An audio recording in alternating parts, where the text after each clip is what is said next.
Hola a todos. Esta noche vamos a adentrarnos en una historia que quizá no es de miedo, pero sí, de esas que hacen que se te erice la piel de otra manera, con la conciencia de que, si no eliges bien, tu propio futuro puede escaparse como agua entre los dedos. Imagínalo, 83 años, sentado en la ventana de una residencia, mirando los árboles que ya no puedes trepar ni abrazar, y deseando que el tiempo retrocediera para corregir esos deslices que creías insignificantes. Puede que no sobrevivas a la indiferencia hacia tu propio destino. Sí, suena dramático, pero la realidad suele ganar en intensidad a cualquier película. Así que, antes de ponerte cómodo, tómate un momento para darle a me gusta al video y suscribirte, pero solo si realmente disfrutas de lo que hago aquí. Y ya que estamos en confianza, dime en los comentarios desde qué ciudad me estás escuchando y qué hora marca tu reloj ahora mismo. Es un pequeño truco mental. Cuando compartimos la hora, sentimos que este espacio se estira como un salón común donde todos nos reunimos con nuestras mantas y una luz tenue. Ahora, apaga las luces, quizá enciende un ventilador para un ruido suave y comencemos juntos nuestro viaje de esta noche.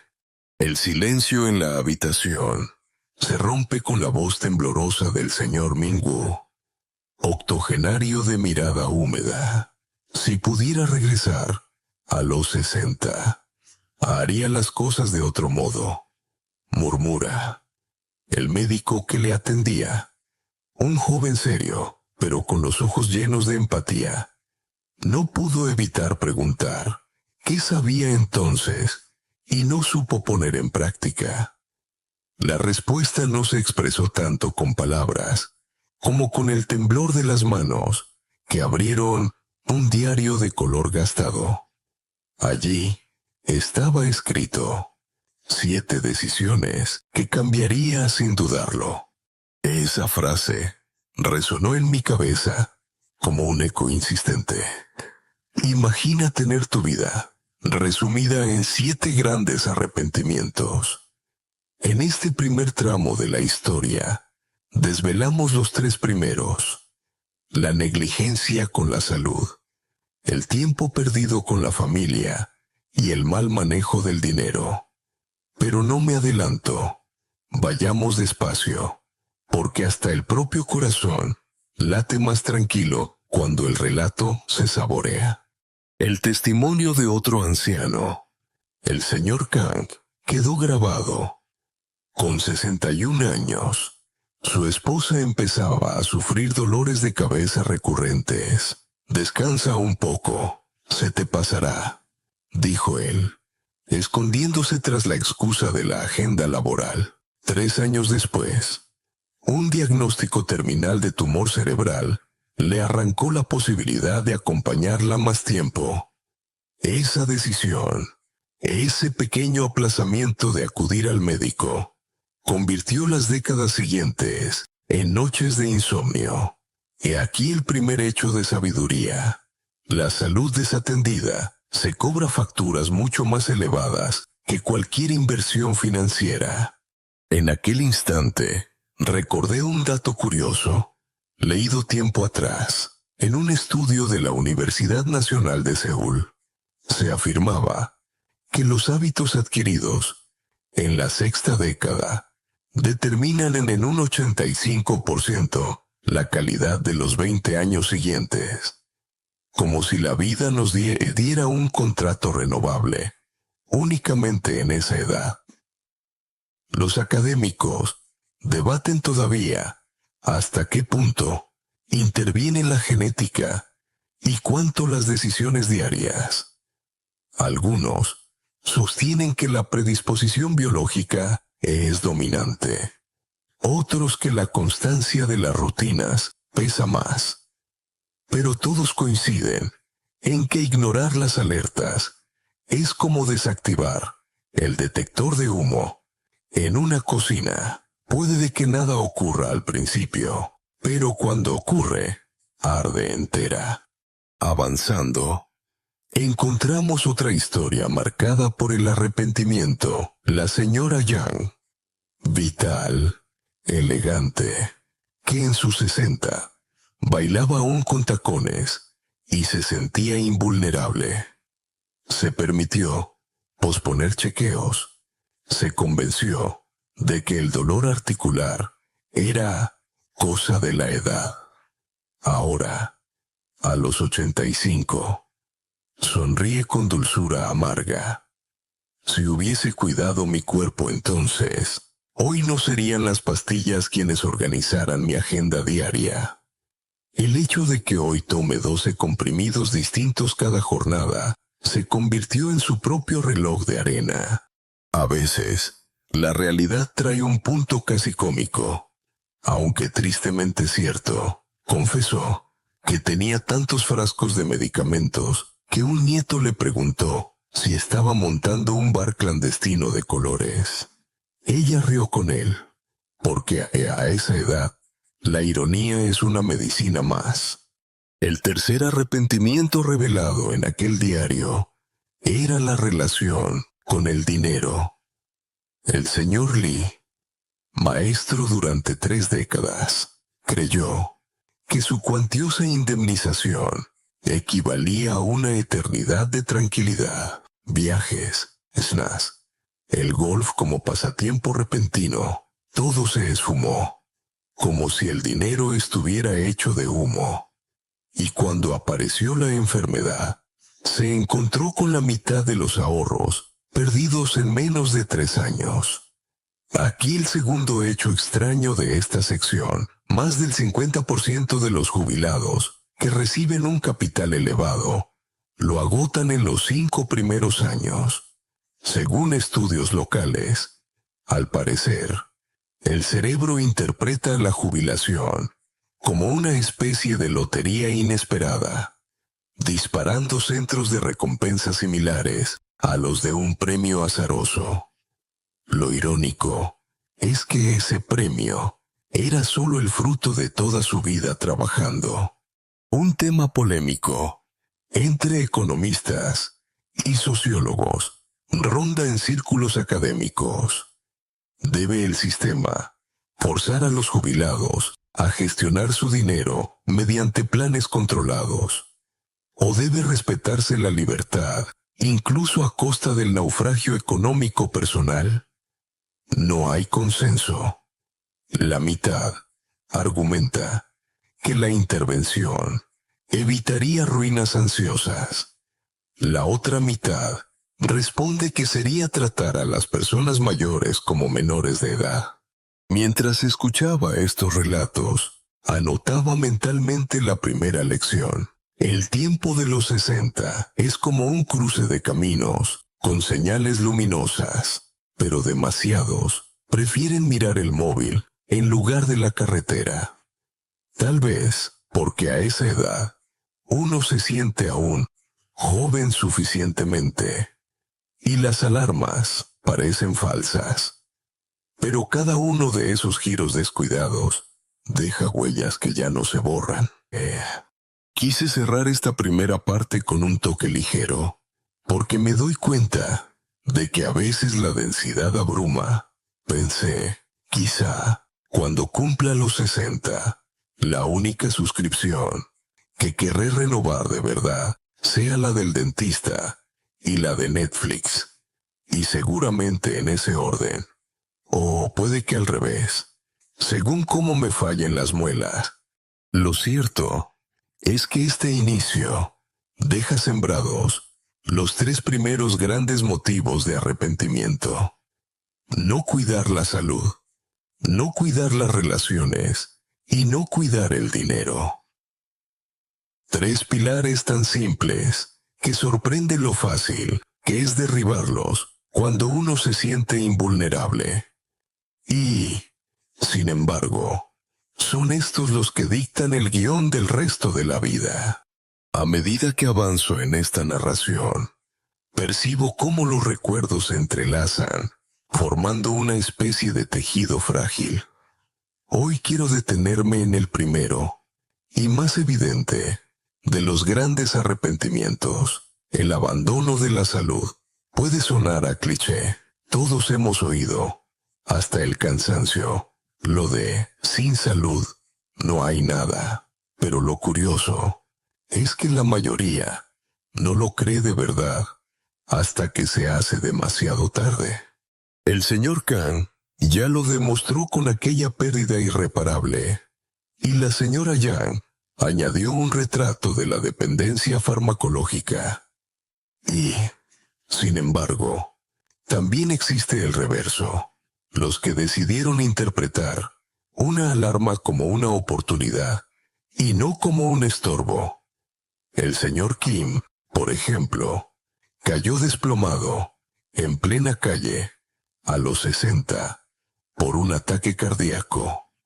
El médico le dijo con brutal franqueza: le quedan 5 años, si no cambia todo ahora mismo, como quien reinicia un ordenador. Kim transformó su estilo de vida, se aferró al paseo diario, adoptó una dieta mínima y se retiró del alcohol. 30 años después, sigue madrugando para caminar al amanecer y disfruta cultivando tomates en su huerto improvisado. Se ha convertido en la prueba viviente de que la voluntad a veces socava la estadística. Sabiduría de viejo. El cuerpo te avisa en susurros antes de gritar en alaridos. El problema es que uno tiende a ignorar los susurros, quizá porque son incómodos, porque nadie quiere admitir que envejece. Es como cuando un ventilador empieza a sonar raro. Ahí está el chillido metálico. Tú subes el volumen de la tele y sigues, hasta que un día el motor se derrite. No exagero. Existe un fenómeno curioso en epidemiología, documentado en revistas médicas. El 70% de las personas mayores de 60 que desarrollan enfermedades crónicas habían advertido señales claras al menos 5 años antes, pero las interpretaron como achaques pasajeros. Lo extraño, y hasta un poco cómico, es que entre las excusas más populares surge la frase: ¿será que dormí torcido? Parece ser el comodín con el que explicamos desde una leve rigidez muscular hasta un infarto incipiente. Los académicos se enredan aún en un debate abierto. Conviene forzar revisiones médicas obligatorias a partir de cierta edad, como se hacen con los coches y la ITV, o sería una intromisión inadmisible en la vida privada. Algunos proponen incluso modelos de chequeo automático en sistemas de domótica, una especie de vigilancia silenciosa. Otros protestan, alegando que eso degradaría la intimidad. Ni siquiera entre expertos hay consenso. Y mientras tanto, miles de ancianos enfrentan la factura de no haber prestado atención a tiempo. Entretanto, la carne del relato no está solo en los estudios, sino en los testimonios. Pienso en la abuela de un amigo, la señora Park. Con 70 años, era la reina de las excursiones. Decía que aún podía subir montañas como si tuviera 20. Y lo demostraba. Pero un resbalón simple en la cocina, apenas un golpe en la cadera, bastó para fracturarla. La recuperación nunca volvió a darle confianza. Pasó de andar kilómetros con bastón de senderista a arrastrar pasos por el pasillo de su casa. Esa transformación le dolió más en el espíritu que en el hueso. Y lo curioso, aquí está la ironía amarga, es que al fin aceptó hacer los ejercicios de fortalecimiento que antes despreciaba, aunque ya demasiado tarde para recuperar al 100%. Esa es otra realidad. La sarcopenia, la pérdida progresiva de masa muscular. Los médicos la identifican como una de las causas secretas de la dependencia en la vejez. Cada año sin entrenamiento, se calcula un descenso del 2 al 3% en la masa muscular a partir de los 60. En 5 años, eso equivale a perder un 15% del poder de empujar, levantar, sostener la vida misma. Uno piensa que eso no es nada, que ese porcentaje solo suena a descuento de rebajas, pero cuando intentas ponerte en pie y no puedes, de pronto el número adquiere todo su peso real. Entre la ciencia y la anécdota, hay espacio para la risa, porque, seamos sinceros, nadie quiere escuchar continuamente advertencias lúgubres. Un médico amigo me contó que un paciente se negó durante años a caminar los 30 minutos diarios recomendados, con la misma excusa: no tengo tiempo. Tenía 65 y estaba jubilado. ¿En qué se le iba? Pues, el tiempo, según confesó su esposa, en reorganizar compulsivamente los cajones de calcetines. Ironías de la vejez. Perder salud por ganar simetría en un cajón. El aprendizaje final aquí es de sentido común, disfrazado de revelación. Un gesto pequeño, constante, multiplica las posibilidades de un envejecimiento digno. Más vale un paseo breve cada día que un maratón un domingo. Es otra de esas frases que los mayores repiten con la autoridad de quien ya ha trastabillado. Ahora bien, abro un pequeño paréntesis filosófico. ¿Qué significa vivir mucho tiempo si ese tiempo se pasa atado a rutinas de prevención? Algunos sostienen que hipotecar placer actual para ganar días futuros es un trato injusto. ¿De qué sirve llegar a los 90 si se pasa la vida contando calorías, gramos de proteína y pasos en el podómetro? Es un dilema real, abierto, inquietante. Los filósofos de la salud se lo plantean. Es preferible vivir con intensidad y riesgo, aunque acorte la línea vital, o extenderla renunciando a excesos. Aún no hay respuesta definitiva, quizá porque depende de la personalidad de cada cual. Mientras me dejo llevar por estas reflexiones, vuelvo al rostro arrugado del señor Lee. Sus ojos brillan con la mezcla de cansancio y sabiduría. Si con 60 me hubieran dado un folleto que dijera: empieza hoy a caminar, o ruega a tu nieto que te empuje en una silla mañana, quizá me habría persuadido. Me confiesa. Y yo sonrío, porque sé que si algún día me entregaran ese folleto, probablemente lo guardaría en el mismo cajón de calcetines que mencionaba el otro paciente. Pero al menos, tras escucharles, tengo una intención mejor: salir a caminar mañana. Aunque solo sea hasta la cafetería donde sirven croissants demasiado grasientos. Peor sería quedarse en casa frente al televisor.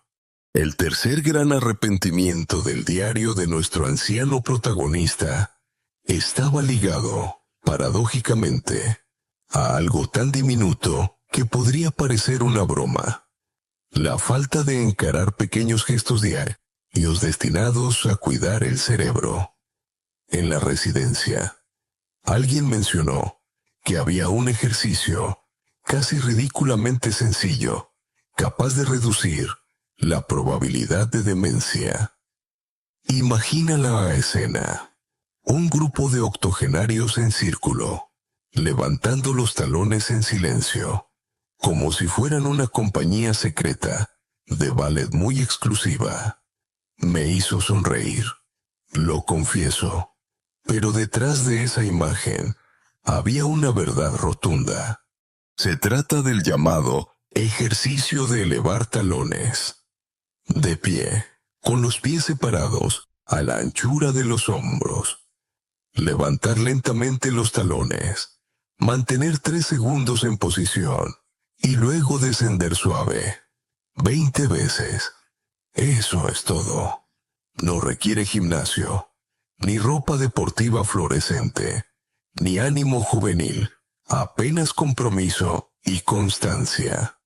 Lo fascinante es que investigaciones en hospitales universitarios coreanos demostraron que mejora el flujo sanguíneo cerebral y ayuda a reducir hasta en un 85% el riesgo de deterioro cognitivo.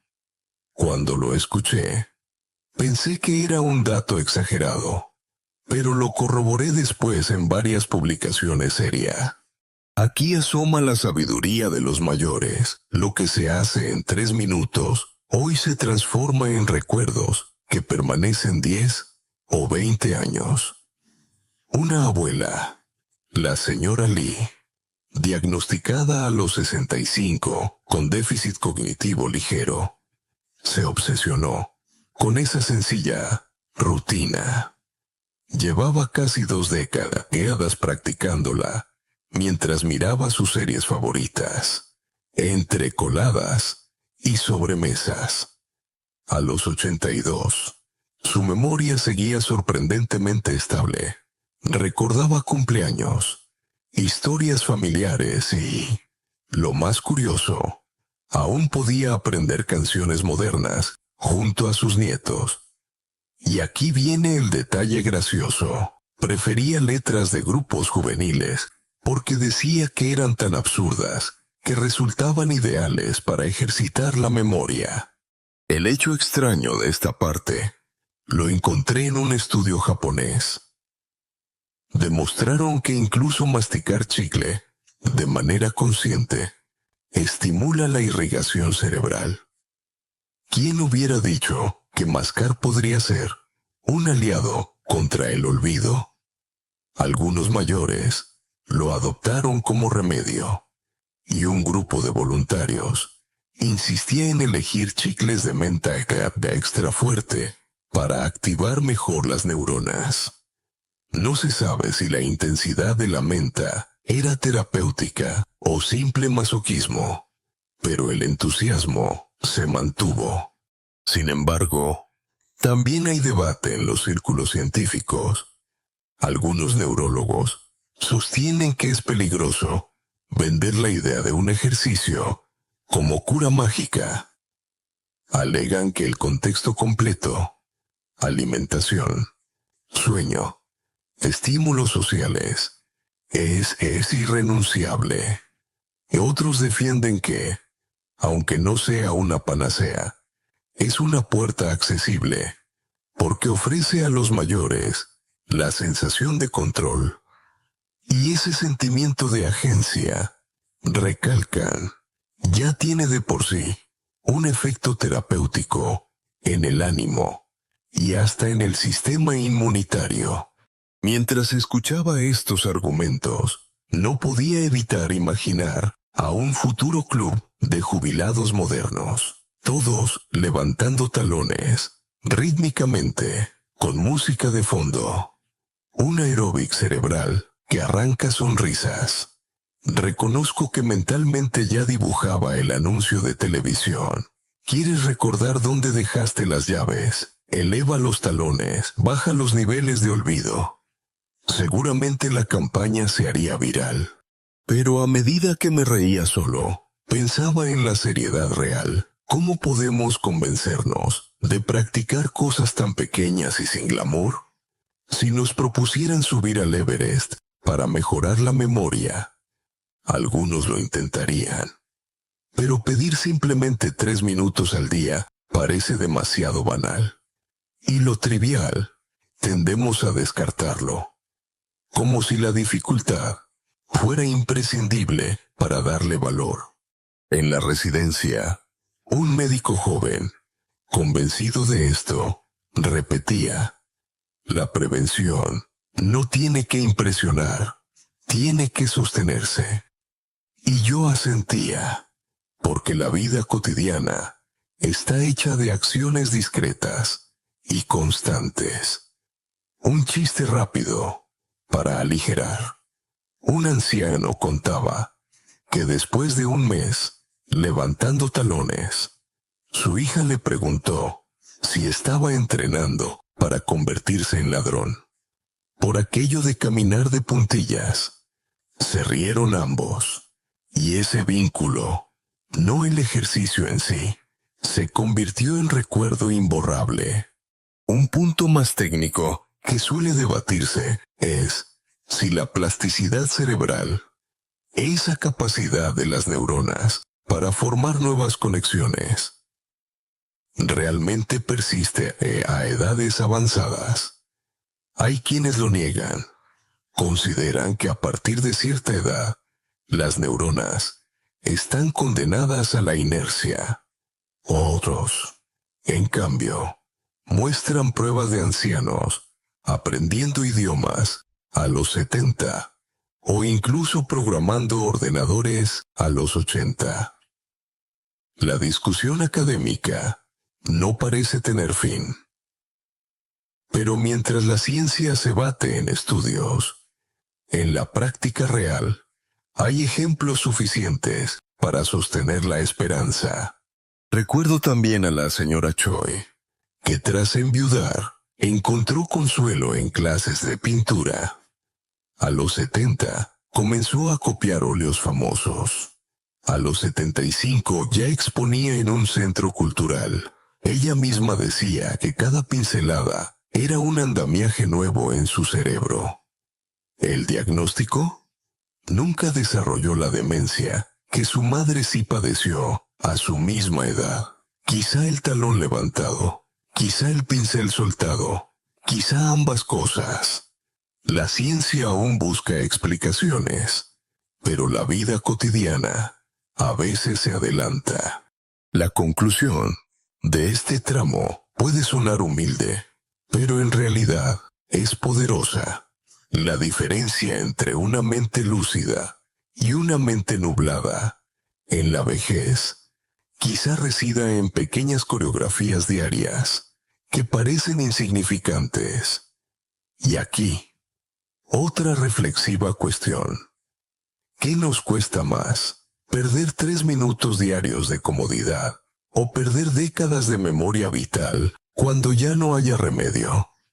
No sé la respuesta universal, pero en mi caso, después de escribir este episodio, me encontré subrepticiamente practicando elevaciones de talones en mitad de la cocina.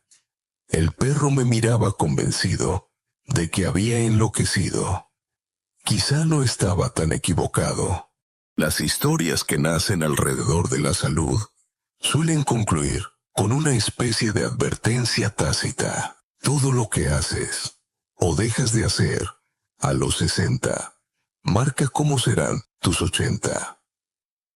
A este fenómeno lo llamaban algunos especialistas la década dorada de las decisiones. Y en ese contexto, el diario del anciano incluía un apartado casi poético, titulado Las 5 costumbres que me habrían salvado.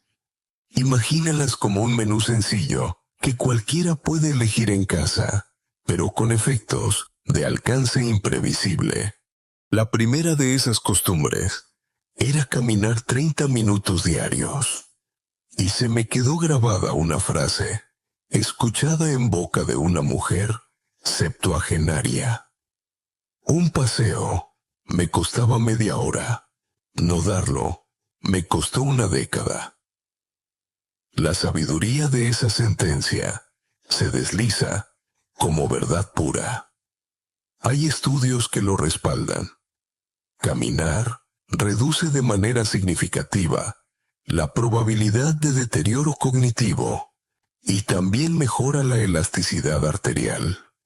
Y, lo creas o no, caminar es considerado, en algunos papers, como fármaco barato de muy efectividad alta.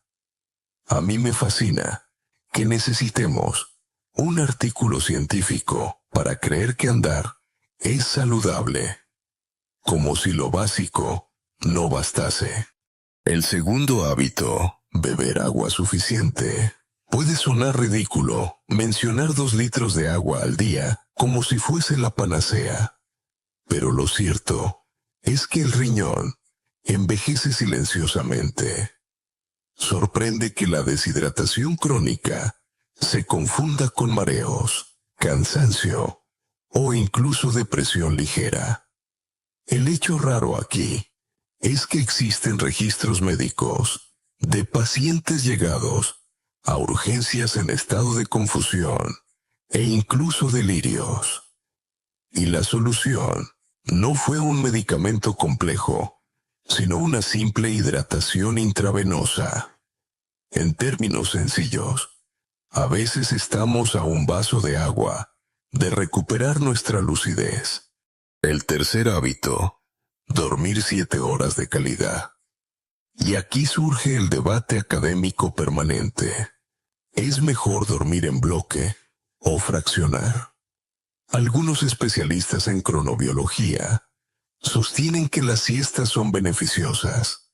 Otros insisten en que alteran el ciclo circadiano, causando microconfusión en la neurología.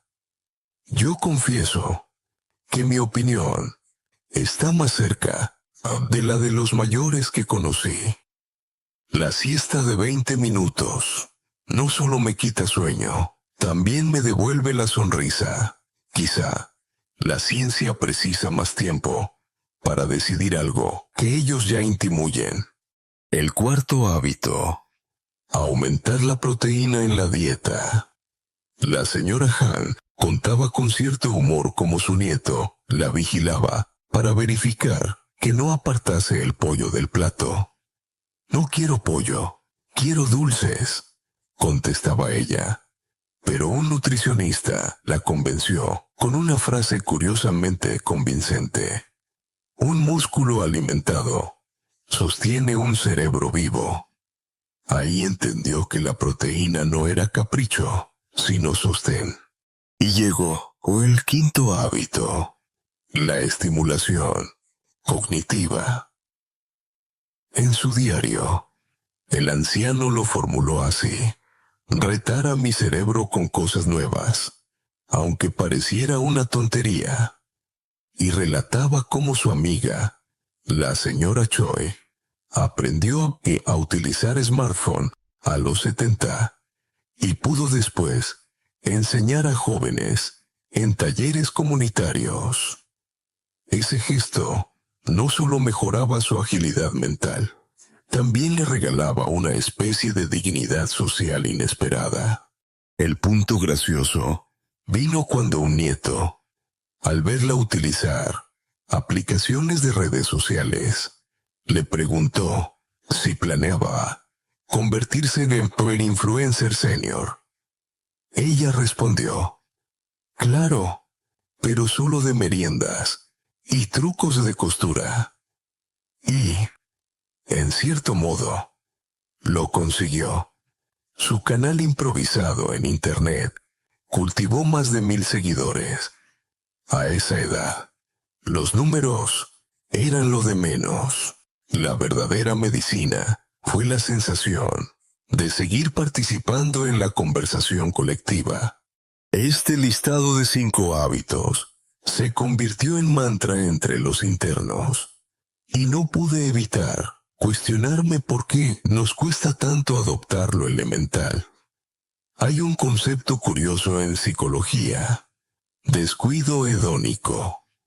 Cuando algo es demasiado simple, despreciamos su valor porque no lo sentimos heroico.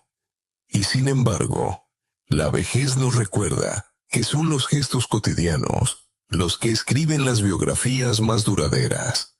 Un debate abierto que se repite en congresos de gerontología es si la disciplina puede realmente modificar la genética. Algunos afirman que, inevitablemente, los genes mandan. Otros sostienen que la epigenética, los cambios en la expresión de los genes, según hábitos y entorno, es más poderosa de lo que imaginamos. Todavía no hay sentencia definitiva, pero casos como el del señor Kim, que logró 30 años extra tras cambiar 4 rutinas, inclinan la balanza hacia la esperanza. Me gusta incluir una anécdota ligera, así que os dejo esta imagen. Un abuelo practicaba sudoku todos los días, tanto que un nieto pequeño creyó que se trataba de un videoclub secreto de números. ¿Resultado? A sus 87, el abuelo seguía enseñando a chavales a resolver cuadrículas, no tanto por el juego en sí, sino por la risa compartida. Quizá ese sea el verdadero secreto de los hábitos dorados, que no se sientan como deber, sino como excusa para reír, charlar y experimentar el presente. Este compendio de 5 hábitos se muestra simple, casi infantil, pero se alza como bastión contra 3 amenazas eternas: la fragilidad corporal, la decadencia cognitiva y la soledad. Y lo mejor de todo es que, como se dijo aquella tarde en la residencia, nunca ya es tarde para empezar. Solo cada día es tarde para posponer. El tercer gran arrepentimiento del diario nos llevaba de la salud al terreno casi siempre incómodo del dinero. Porque sí, no basta con trabajar 40 años y pensar que la jubilación es una especie de paraíso garantizado. El señor Lee, aquel maestro que recibió 6 millones de euros tras retirarse, se ilusionó con la idea de que el manantial sería inagotable. Su error fue pensar que lo tenía todo bajo control. Viajó, aprendió golf, regaló cenas y regalos, y de pronto, como si el dinero se convirtiera en arena, se deshizo entre sus manos. La verdad incómoda es que las estadísticas lo confirman. Más de la mitad de las personas que reciben sumas altas al jubilarse atraviesan emergencias económicas en menos de 5 años. Sí, increíble pero cierto. Unos lo gastan en viajes, otros en cuidar a hijos adultos y otros en tratamientos médicos inesperados que devoran en meses el trabajo de décadas. Ahí descubrí una frase de sabiduría popular muy directa. El dinero no desaparece, se fuga en nuestras propias fugas. Dicho de otro modo, si no tienes una estructura clara, el capital acaba muriendo con la misma rapidez con la que nació. Y es aquí cuando aparece un método curioso, citado una y otra vez por asesores financieros, casi como fórmula mágica. El modelo de las 4 cuentas, una destinada a los gastos básicos de hogar y comida, otra exclusivamente para emergencias médicas, la tercera pensada en ocio y disfrute, porque la alegría también es inversión, y la última reservada al ahorro, que no se toca salvo en catástrofe. La primera vez que escuché esa recomendación, un anciano en la sala bromeó. Yo me hice 5 cuentas, porque una era solo para galletas. Todos rieron, porque detrás de la ironía se escondía una verdad. Los caprichos son parte inevitable de la vida, y negarlos por completo termina en frustraciones más caras. Un punto de rareza que siempre me ha llamado la atención. Estudios sobre psicología del consumo revelan que las personas gastan más generosamente cuando el dinero llega en un solo bloque, como el caso de la indemnización por jubilación, que cuando procede de pequeñas entregas mensuales. El cerebro, parece ser, interpreta esa gran suma como premio en lugar de sueldo diferido. Es la misma trampa cognitiva que las loterías. Y eso explica por qué muchos jubilados terminan gastando más en los primeros 5 años retirados que en los últimos 10 años de vida laboral. Los académicos discuten todavía si el Estado debería imponer sistemas de pago fraccionados para proteger al ciudadano de sí mismo. Algunos economistas creen que sería paternalismo excesivo. Otros lo ven como una medida de salud pública financiera. Yo personalmente imagino la escena del debate en un congreso universitario, mientras todos piden cafés a crédito. Sí, un poco irónico. El señor Baek, otro entrevistado, lo resumió de manera brutal. No es ese que mi dinero desapareciera. Lo maté en nombre del amor. Pagué estudios, casas, bodas de mis hijos. Ahora soy yo quien pide ayuda. Aquí se abre la herida más delicada, la frontera entre solidaridad familiar y suicidio financiero.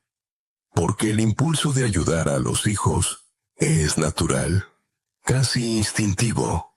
Lo peligroso es no poner límite. Un ejemplo que me conmovió fue el de la señora Han, 81 años, que con lágrimas confesó: vendí mi casa para comprar la de mi hija. Ahora vivo de prestado en la suya, y ella me recuerda cada día que le debo favores. El dinero, en su caso, no solo se evaporó, se convirtió en instrumento de culpa y sometimiento. Aprendí ahí otra máxima: regalar dinero no siempre une, a veces separa. Para aligerar tanto dramatismo, cuento una anécdota graciosa. Un señor de 78 decidió crear una especie de contrato con sus nietos. Cada vez que le pedían dinero, él les hacía rellenar un documento de 10 cláusulas absurdas, como prometer que me visitarás una vez al mes o me traerás pastelitos el domingo. Los nietos aceptaban felices porque sabían que, al final, la cláusula real era quedarse media hora contándole cómo iba a la escuela. Quizá ese sea el uso más inteligente que se le puede dar a los billetes, como excusa para obtener compañía. Al final, me di cuenta de que el miedo número 1 en la jubilación no es quedarse sin dinero, sino quedarse sin dignidad. Porque el dinero puede reemplazarse, pero la sensación de haber perdido autonomía es más devastadora. Un informe internacional colocaba en primer lugar de miedos el deterioro de salud, en segundo la soledad y recién en tercero la pobreza. Y sin embargo, todos estos 3 campos están entrelazados. Sin dinero, la salud se paga peor. Sin compañía, el dinero se gasta para tapar vacíos. Entre tantos testimonios, lo que más perdura es la idea de que 5 años son suficientes para moldear el resto de tu existencia. Ese quinquenio maldito, tras la jubilación, es un campo de riesgo absoluto. Si actúas con prudencia ahí, el resto fluye con más serenidad. Si descuidas ese lapso, no hay plan de rescate que alcance después. Como dijo un abuelo que aún mantiene sus cuentas en equilibrio, A los 86. El dinero siempre se esparce como agua. Solo necesitas elegir si quieres que empape un jardín o se pierda en un desierto. Una frase metafórica que guardo como una lección de oro. Si el dinero puede desgastarse como la arena entre los dedos, la soledad es aún más escurridiza, porque no se mide con cifras, sino con silencios. El cuarto gran arrepentimiento del diario hablaba precisamente de eso, la carga oculta de estar solo, aunque se tenga techo y comida. Y lo terrible es que, en las encuestas realizadas en residencias y asociaciones de jubilados, la soledad apareció como amenaza igual de peligrosa que la hipertensión o la diabetes. Imagínalo. La señora Kim, 78 años, sentada frente al teléfono fijo, mirándolo como quien mira un oráculo, esperando una llamada que no llega. Ella misma confesaba, hoy tampoco sonó. Y esos días se repetían hasta formar un muro de tedio. Su error, al decirlo con sus propias palabras, fue depender emocionalmente de sus hijos como única fuente de compañía. Durante los primeros meses, tras enviudar, los llamaba todos los días, pedía visitas constantes, exigía atenciones, y como era de esperar, el exceso transformó el cariño en obligación. Los hijos se cansaron, empezaron a espaciar el contacto y, finalmente, a esquivar esas demandas. Aquí asoma la sabiduría dolorosa de la gente mayor. Si ahogas con tu necesidad, los demás aprenden a huir de ti. Su frase, tan dura como real, me acompañó durante toda esa tarde. Hay un detalle extraño que me descubrió un psicólogo de la residencia. La soledad la afecta más al corazón que el propio tabaquismo. Los estudios muestran que quienes viven en aislamiento prolongado tienen hasta un 45% más de probabilidades de infartos o derrames. Es decir, la falta de abrazos mata casi con la misma lentitud silenciosa que una nube de humo. Suena dramático, pero es biología pura. Y no, la soledad no se combate llenando huecos con ruido. Un anciano contaba que se compró una televisión de 80 pulgadas para que su casa pareciera llena de gente, pero terminó apagándola porque los personajes de las series no respondían cuando él hacía preguntas. Claro que no. El humor involuntario de esa confesión arrancó carcajadas en la sala, aunque el fondo era triste. El gran debate académico gira en torno a cómo intervenir. Algunos expertos defienden que los estados deberían financiar programas obligatorios de socialización, como clubes de lectura o talleres vecinales, porque los beneficios en salud serían incluso superiores a insertar más medicamentos. Otros argumentan que se trata de libertad individual, que forzar la convivencia puede ser tan perjudicial como la ausencia de ella.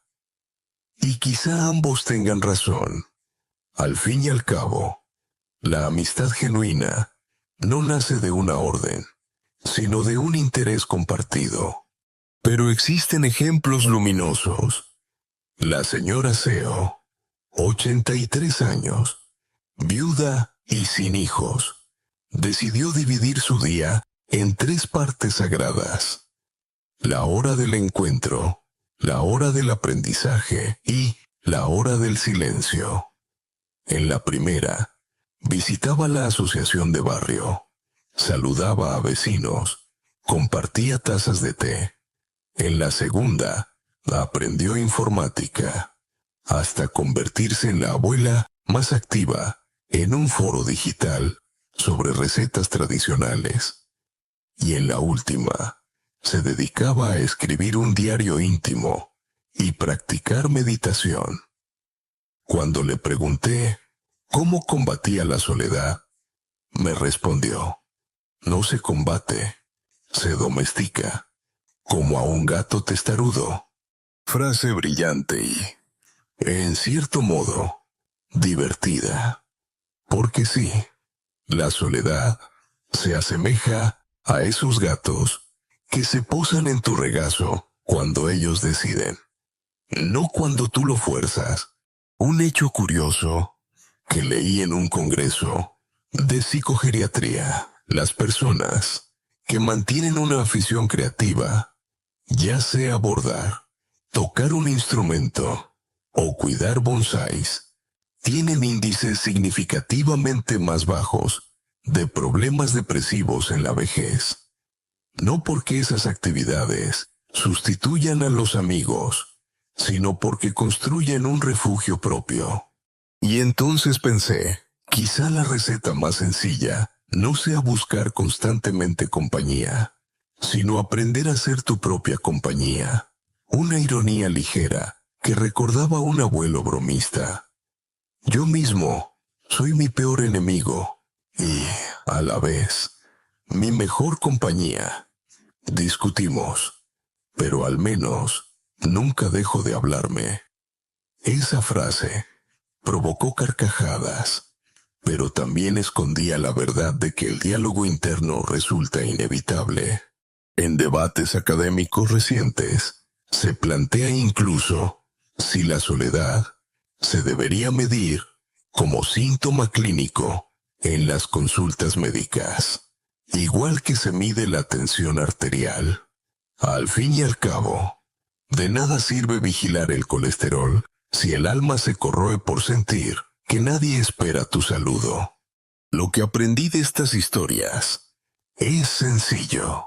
La soledad no siempre desaparece, pero puede transformarse.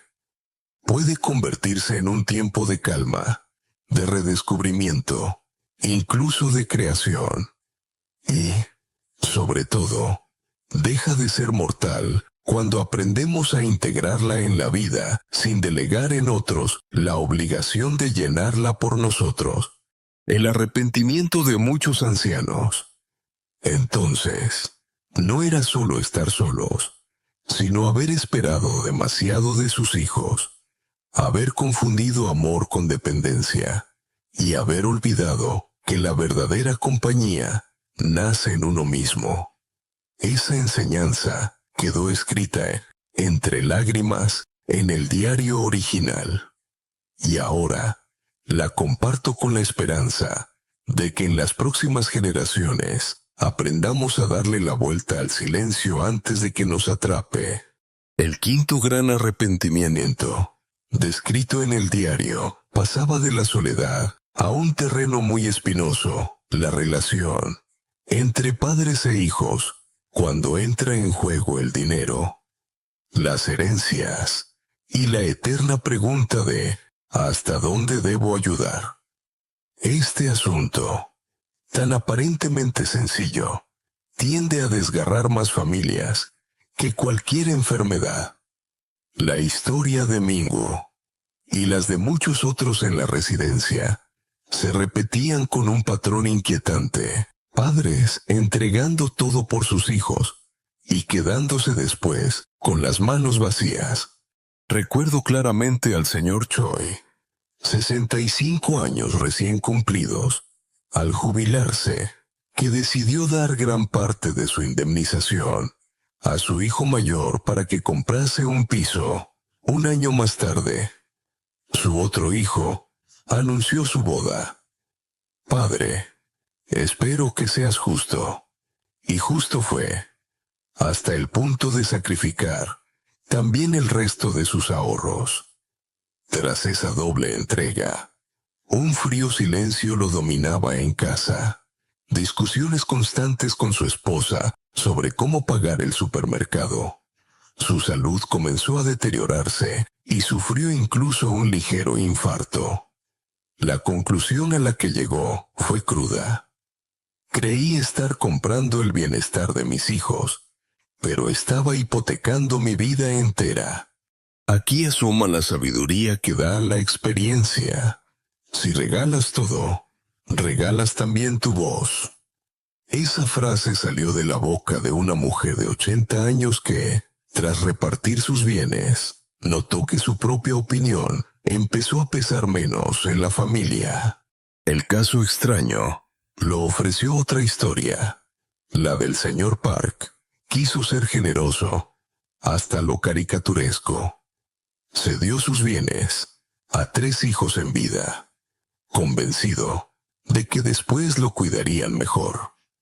Lo sorprendente es que, en vez de cuidarlo juntos, los hijos entraron en un litigio legal por detalles del traspaso, como si fuera una telenovela.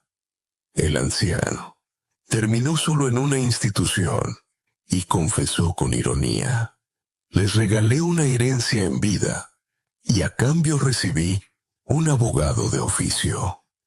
Aquella frase arrancó risas dolorosas entre quienes escuchaban, porque el absurdo era tan grande que solo quedaba recurrir al humor. En el plano académico, los debates abundan. ¿Es correcto o que la cultura de ciertas sociedades impulse a los padres a sostener económicamente a los hijos, incluso cuando estos ya son adultos independientes? Algunos sociólogos sostienen en que se trata de perpetuar la dependencia y que daña la autonomía de ambos lados. Otros defienden que la ayuda intergeneracional es el pegamento que mantiene las redes familiares sólidas en tiempos de crisis económica. El punto medio parece difícil de encontrar. Un consejo repetido por consultores financieros para mayores es claro: jamás comprometer más del 10% del capital destinado al retiro en ayudas a hijos o nietos, y siempre considerarlo un regalo, nunca una inversión con expectativas, porque cuando se da con la esperanza de recibir gratitud o favores, el resultado acostumbra a ser desilusión. Hay anécdotas divertidas también en este terreno. Una señora instituyó un banco de mamá. Cada vez que prestaba dinero a sus hijos, entregaba además un talonario simbólico donde las cuotas de devolución se pagaban. En cenas familiares cariñosas, el hijo traía pizza, la madre tachaba un recibo. Podría sonar naif, pero a ella le funcionaba para mantener compañía sin sentirse una simple billetera. Por otro lado, existe un dilema moral más profundo. ¿Hasta qué punto los padres están obligados a transmitir patrimonio a la siguiente generación? Algunos filósofos económicos insisten en que no hay deber tal, que lo esencial es dignificar la propia vejez. Otros, sin embargo, alimentan la idea de que trabajamos para legar, como si nuestra misión en el mundo fuese empujar a los hijos a empezar desde un escalón más alto. Yo mismo no tengo respuesta definitiva. Solo sé que el rostro de esos padres que se quedaron sin bienes era un espejo de tristeza, no por el dinero perdido, sino por la traición de las expectativas. Esa es quizá la mayor enseñanza. No confundamos generosidad con abandono de uno mismo. La lección repetida en la residencia era simple. Primero debes cuidar tu vejez. Si sobra, comparte. Si no sobra, tu deber es contigo mismo. Y, como broma final, recuerdo al señor Han que al terminar la charla levantó una copa de té y sentenció: dejaré herencia solo de dos cosas: mis chistes malos y mis zapatos viejos. A ver cuál de mis nietos los quiere. La carcajada fue unánime, y por un instante el peso del tema se hizo más ligero. El último gran arrepentimiento del diario, quizá el más sutil de todos, era este: la felicidad perdida por perseguir metas superficiales en lugar de abrazar lo esencial. Puede sonar a proverbio oriental, pero en realidad es un retrato muy humano que cualquiera puede reconocer. Muchos ancianos confesaban que no era tanto la enfermedad, ni el dinero, ni la soledad lo que más dolía al final, sino haber dejado pasar la oportunidad de disfrutar lo pequeño: un amanecer en calma, una comida compartida, un paseo sin prisa. La señora Park, 77 años, contaba que pasó sus 60, obsesionada con ascender en su profesión y ampliar la vivienda. Creía que un coche más y una terraza más grande traerían felicidad. ¿Sabes cuándo lo descubrí? Cuando un tumor me obligó a reposar. Entonces vi que la verdadera dicha era el rayo de sol entrando en la ventana, el café humeante y las carcajadas de mis nietos. Sus palabras creaban un silencio solemne en toda la sala de la residencia, casi como si fuera una homilía casual. Aquí la sabiduría es clara. Lo cotidiano es lo que sostiene el corazón cuando la grandeza desaparece. Y es curioso cómo muchos llegan a esa conclusión cuando el tiempo ya es escaso. Un hecho extraño pero revelador lo aporta un estudio de Harvard que examinó durante 75 años la vida de cientos de personas. La conclusión fue que la clave de una vida longeva y feliz no estaba en los ingresos ni en la fama, sino en la calidad de las relaciones afectivas. Más aún, las personas con vínculos sólidos soportaban mejor el dolor físico y se recuperaban más rápido de enfermedades. Es decir, el cariño amortigua hasta la biología. Entre los académicos existe un debate curioso. ¿Puede la gratitud ser medida como terapia psicológica formal? Algunos lo intentan, aplicando rutinas de diarios de gratitud en hospitales y midiendo signos vitales. Otros critican que reducir la gratitud a un número trivializa su naturaleza espiritual o moral. El asunto sigue abierto, pero lo indiscutible es que personas que anotan cada día 3 cosas por agradecer muestran una disminución notable de la depresión y un aumento del bienestar subjetivo. El humor también tiene cabida en medio de esas prácticas. Una anciana decía que en su diario de gratitud escribió un día: gracias por la calefacción, aunque venga con factura incluida. Esa chispa de ironía la ayudaba a no hundirse en los detalles grises de la vida. Otra historia luminosa es la de la señora Yu, 91 años, famosa por su longevidad y serenidad. Cada amanecer tomaba 5 minutos para agradecer poder abrir los ojos, poder desayunar y poder ver una flor en su jardín. Ni más ni menos. Su frase quedó grabada en mí. El secreto es no dar nada por descontado. Y afirmaba que ese ritual era la verdadera medicina que la mantenía viva. Tampoco faltan ejemplos de cómo los mayores encontraron felicidad creando un propósito nuevo.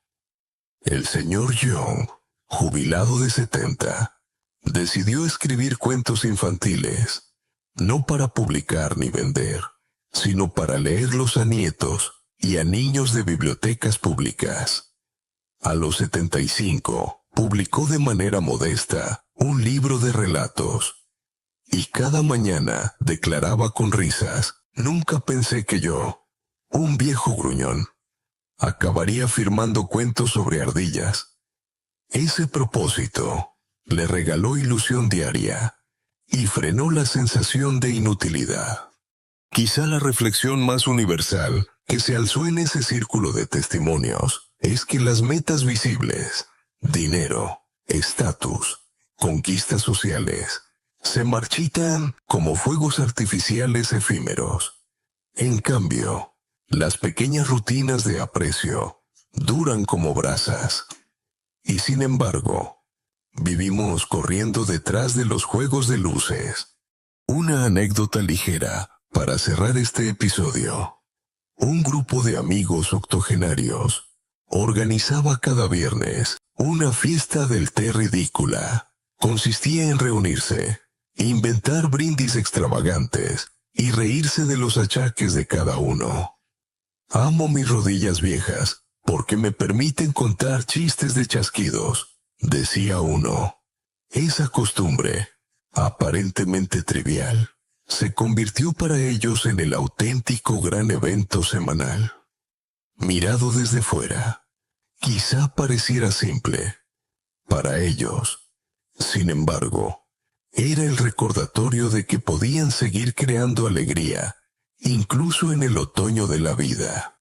Me queda claro que si algo nos enseñan estos relatos, no es tanto la lista de lo que no hay que hacer, sino la urgencia de elegir todos los días lo esencial. No se trata de ganar un maratón vital, sino de asegurar que cada paso, por pequeño que sea, esté impregnado de sentido. Así pues, el último arrepentimiento se transforma en la invitación definitiva. Deja de esperar grandes éxitos y abraza ya mismo las pequeñas victorias que te acompañan mientras respiras. Al deslizarme por las confesiones de ancianos y ancianas, descubrí un mapa de 7 grandes arrepentimientos que, en realidad, son advertencias útiles para cualquiera que todavía camine por la década de los 60. E incluso mucho antes. Primero, la negligencia con la salud. Dejar pasar síntomas. Rehuir chequeos. Olvidar que cada paseo es más valioso que cualquier medicina. Después, el abandono de la familia y los vínculos, esperando que siempre estuvieran ahí, sin alimentar el contacto real. En tercer lugar, la fragilidad financiera. Creerse invulnerable con un capital que, sorprendentemente, puede evaporarse en apenas 5 años. Más tarde, aparecieron los pequeños gestos que protegen la memoria y el alma. Ejercicios tan simples como elevar talones, costumbres doradas como beber agua, dormir bien, aumentar proteínas o practicar nuevas aficiones. También surgió la sombra de la soledad. Ese gato testarudo que, si no se doma, daña más que la hipertensión. Aprendimos a domesticarla con rutinas de encuentro, crecimiento y recogimiento personal. La relación con los hijos dio pie a los relatos más duros. Padres que entregaron todo para descubrir después que habían quedado sin voz y sin respeto. La enseñanza fue clara. Antes de dar, asegura tu propio bienestar. Comparte solo lo que no compromete tu dignidad. Finalmente, la pieza más honda. La felicidad se esconde en los gestos mínimos, no en los logros grandiosos. Caminatas sencillas, cafés compartidos, agradecimientos escritos cada mañana, carcajadas en una fiesta de té absurda. Esa suma constituye el secreto de una vejez feliz. La conclusión es tranquilizadora. Incluso en edades avanzadas, aún se puede empezar a formar estas costumbres. No se trata de reescribir todo el libro de la vida, sino de añadir páginas pequeñas, luminosas, que nos recuerden que el sentido y la alegría no dependen del tiempo que resta, sino de cómo elegimos vivirlo hoy. Fin del guión. Buenas noches.